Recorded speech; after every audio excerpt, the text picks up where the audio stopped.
Jeff, what kind of questions are we getting? We have a question from Justin, and it says, will this panel work with the PXV communicators if on the board, one can't get signal from its location? That's the first question. And second question in there says, will you have the Wi-Fi keypads learn in like a sensor?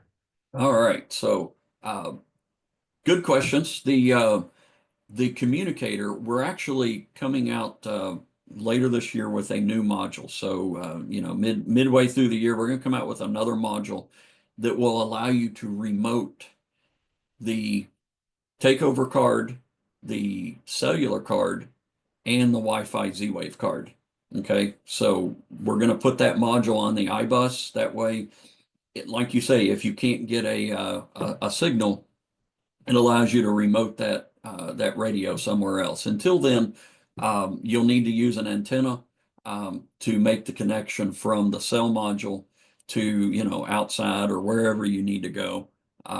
Using the 25-foot or the 50-foot cable kits for the outdoor antenna. And Wi-Fi keypads, well, Wi-Fi is already defined as an industry that we enter passcodes or WPS. So um, that's the way that's going to operate. So I see some of these questions here. Does the takeover module have the same range issues like the PROTAKEOVER has? Sean, I really do like that question. And I like that question because, and we're going to cover this more a little bit later, but I want to go ahead and answer it now for this section. So when doing the beta for this panel, I was extremely impressed with the range, and it wasn't just me; it was others were impressed with the range of the 5800. The range of this 5800, wireless with the antennas in the can, actually has challenged and exceeded in some instances a Vista 20p wireless. I know that has to do with placement of where the receiver is, but with the receiver at the can in the same location, it has exceeded the 5800 wireless on a Vista panel range. So, and the triggers, we'll talk about the triggers, but yes, we have triggers. Okay. Jeff, do we have any questions that we need to look at? Yeah, quite a few questions in the chat room. First one comes from Patrick, and it says, why have so many relay devices, but limit the number of zones? Why not make this compatible of 128 zones? Well, with the zone number structure that you see, um, there will be an additional, a different model of the system that has additional zones. Okay. This is the first iteration of the Vista-H series. There's going to be others where it will include, integration into access control and video alarm verification, as well as going into, you can see with the isolator module that we have, going into a commercial rated fire panel with it as well. So we've got a lot of plans with this, and I guess the other side of that question would have, when I hear that question, I think of limiting the number of relays. I'm just glad they gave us access to all of the relays at one time, where it could have been limited on the number of outputs. Because you see that with a Vista 15 panel, it's got 4 outputs or maybe 8. And then with a Vista 20, you've got 16 outputs that are available. So I like that we still have the 62 outputs. And to be completely honest with you, I've only seen one instance where someone was using like 40 outputs, but it has happened. And the What else second do we have? part is a comment. Please make the V-Plex converter dip switch capable. Nope, not going to happen. That is something that dip switch polling loop is so slow. And if you remember, um, anyone that's been trained on VPlex, There's a VPlex, there's a training slide that our trainers use, and it says, don't mix serial and VPlex. I'm sorry, don't mix serial and dip switch VPlex devices. Okay. You just don't want to do it. If you mix them, it goes even slower than it would by dip switch only. So it's an old technology. We've had serial polling loop from seems like 98. I think it was 1998. So um, yeah, that's that's basically what's going to happen there. What else do we have? Great question though.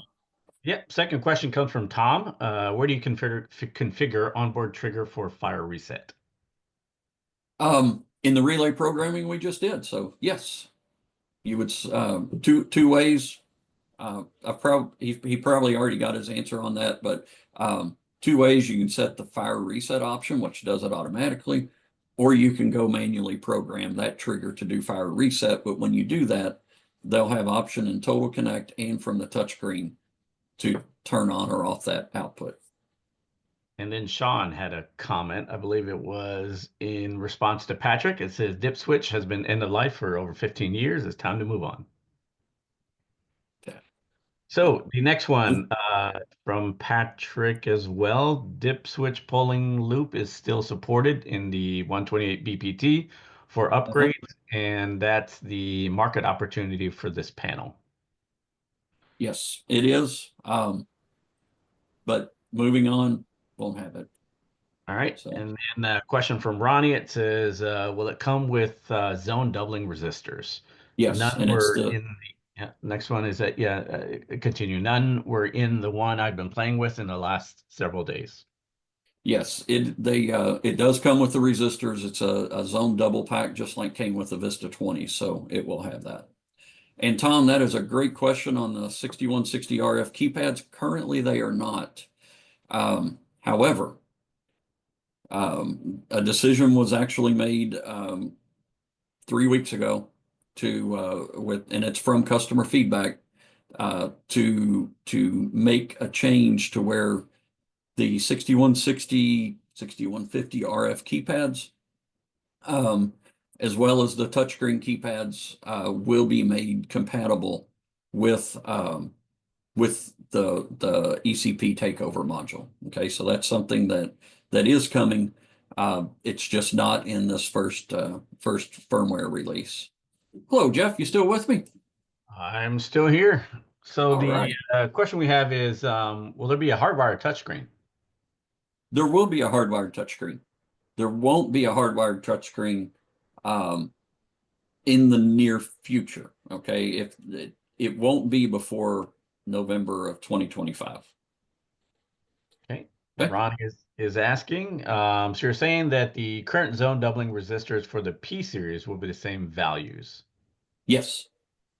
Yep. Same part number. All right, next question is from Justin. I hear there's a way, well, if there's a way you can have an installer option on the H3 and the Pro A7 to turn off the siren for 30 minutes for testing purposes. And if you forget to turn it back on, it's going to automatically turn back on itself like a Qualys panel. Yes. So that is a great suggestion. And it's something that we're considering for our next the next version of the panel. Since we're going in and we got the as you say the hood up, working on the different options in firmware. That's one of the things that we are considering. And I'll go ahead and give you a preview of something that you're going to see towards the end of January. If you've used this panel, it does have a panel tamper, and every time you open the can, it starts the beeping. So we're introducing at the end of January a feature to anytime you enter your installer code, it disables that tamper until the system is armed, and that way you get you don't have to keep worrying about opening the cover and the tamper going off. And Sean wants to know, is the H3 listed for UL mercantile applications? It is not UL Mercantile at this point yet. Okay. And Yep. then Tom wants to know TC2 activity log by default sends sensor status. Can that be disabled in the setup? Send sensor status convenient. You would need to go to Total Connect to do that. So yeah, let's stick with the VISTA-H3 on this. So Yep. The second part of that is can onboard trigger for fire reset be saved in a template? no, unfortunately not, which is something that it's a change that I'd like to make to the AlarmNet 360 interface to allow, like on a Vista panel, to be able to configure any of the hardwired zones. Okay, the hardwired trigger would be one of those. So that's a change that I can see you should see in the coming months, not weeks. In the coming months, we should be able to do that. Okay. All right. Sean wants to know is iBus RS485? Yes, it is an RS485 bus. Since it is 485, are star configuration supported? Star configure, you cannot T-tap it, but you can daisy chain from device to device. So you could go, yes, so you could go out from the panel in multiple directions. You could do that. All right. And Tom wants to know, is it compatible with 4232 CBM for automation? So Tom, that is something that we are discussing with enabling the 6160 keypads and the touchscreen keypads. Um, it is not currently, but by enabling, setting it up to enable and identify those keypads, we should be able to set it up and identify the CBM module as well. So great question. All right. Ronnie had a comment. I've used double balance 0 times in almost 30 years. And Sean also says, I had one customer years ago, a bank, that required it. Yep. And then Carl Well, had a question. Can you give a real world example and exact wiring of the Vista HISO? yeah, I just need to back up. Was that it? There it is. Okay, this is something that um, I want to look at this and say that it's forward thinking. Okay, um, if you remember the Vista 128 FB Rev 9, okay, the 128 FB Rev 9 was UL Fire where they introduced UL Commercial Fire where they introduced having, it was a requirement to use an ECP isolator module. You had to isolate your bird from your fire in a combo system. So basically, this is forward thinking, showing you that we're ready for the progression into isolating Berg and fire, which is still a requirement, of course, on a combo commercial fire system. There's a really good possibility that you may see a requirement in residential systems that are going to require, that to be separated. So we're just ready for that. And the last question comes from Tom. A battery replacement mode will be great for a wireless sensor to prevent tampers from tripping. A comment. Yeah. Yes, I agree, and that's another thing that we are hoping to put in the second version of this panel. So, and if we put it in the second version of this panel, then that will go to the Pro A7 as well. Okay, that's actually something that's that we wanted to have for quite a while. It's just adding all the newer and you know new features and new sellable features seem to take precedence over doing that at this point so far. Yeah. No further questions All or right. comments. Well, Oh, one more from Carl. yep.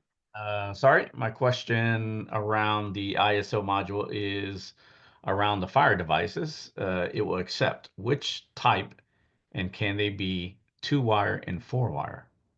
So if you're using, so if we take this a little bit further than, just the isolator module being the bus device. Let's say on the fire side that you used a VPlex converter.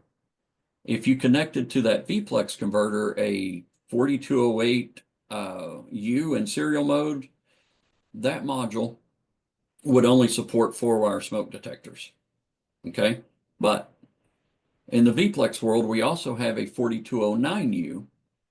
The 4209U is a 4-zone module, and each one of those zones supports 16 2-wire smokes. So yes, you could isolate it and use both 2-wire and 4-wire using the appropriate expanders, but they wouldn't connect directly to the isolator module themselves. They would have to connect to a zone input module.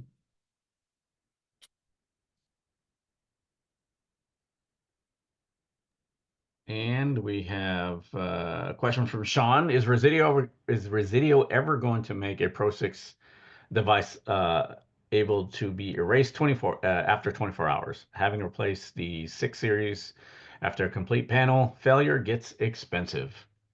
All right. You know, Sean, it's almost like I planted that question. Okay.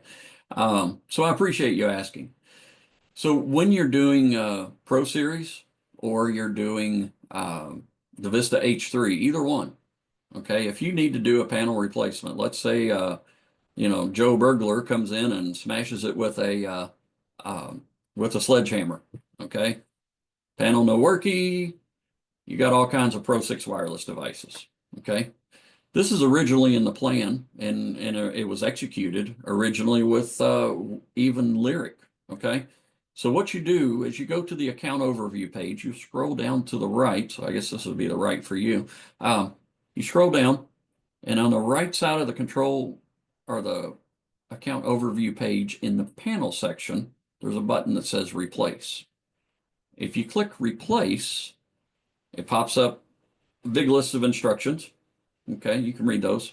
If you hit next or scroll down, it gives you the option or gives you the opportunity to put in the MAC address and the MAC CRC number of the new panel.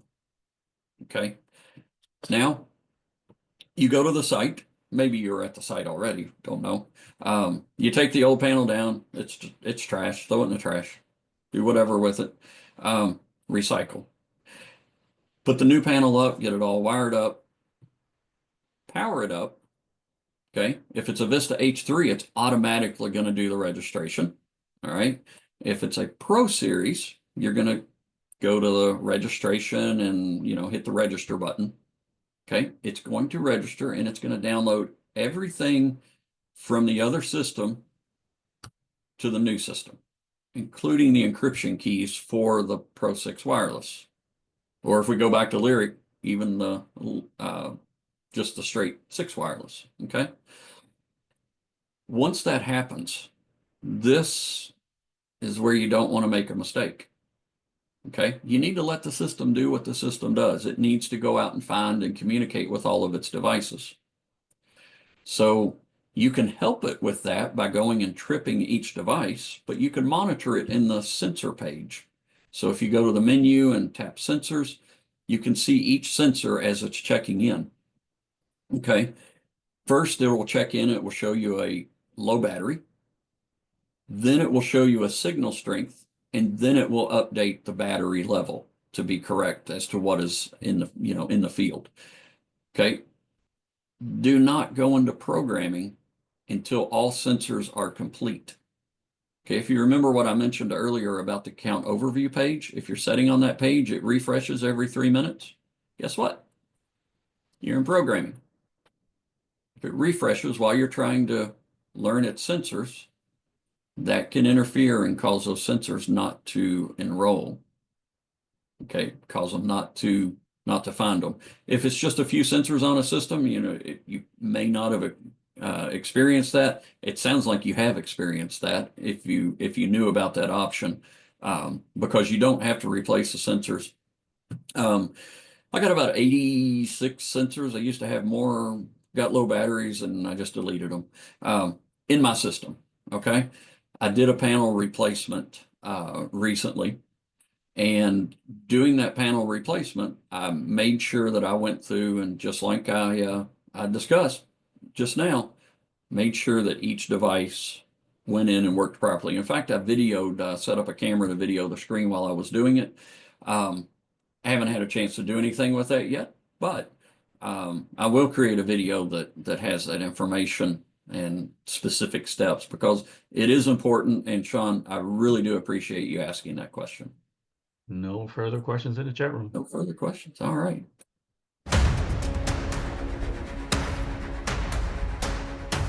Thank you for attending Tech Talk with Troy today. We hope you found the session enlightening, and we look forward to you implementing these practices in your business.